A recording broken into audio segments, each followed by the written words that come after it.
So now let's see how we can use the horizontal type mask tool and the vertical type mask tool inside of Adobe Photoshop Elements.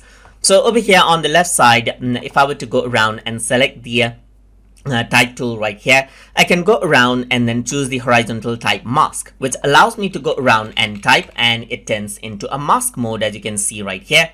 And then I'm just going to go around and select out a font that I want. Let me just go around and select a bold font. Let me just select the font that I typed first, and then I'm going to go around and select out a bold font right here and select out a size. I can press the check mark button, and there you go. You can see that there's the selection right here. So if I were to go around over here onto the selection, so let me just go around right here, you can see that right now that is what you have. But you can go around and move around the selection, as you can see, and then you get the part of the text right here. That is, you get the part of the image right here within the text itself. Then you can apply it out, as you can see, just like this, and then go around and then press Ctrl D to apply it out fully.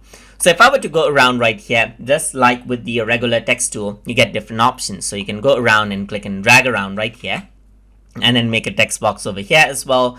And then you can go around and of course move this out wherever you want. So let me just go around over here, and let me just go around and move this right here. So you can go around, move it out wherever you want, just like this. And then another thing that you can do is you can go around over here, click and drag this out right here.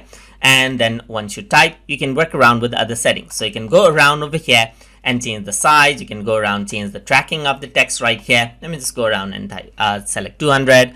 The color selection does not really matter in this case right here. That is because it is turning into a selection anyway. But you can go around, select out the alignment over here. You can bold it out, you can italicize out, you can underline it out, you can have a strike through right here, just like this. Turn it into let's say, for example, a text orientation, and even go around and then apply out different effects like arc and so forth right here, as you can see. So everything can be done right here, as you can see, just like this, with the horizontal type tool and the vertical type tool. And talking about vertical type tool, you can go around over here onto the vertical type tool right here, and then start working around with that as well. But of course, you can go around and turn that into the horizontal type tool again.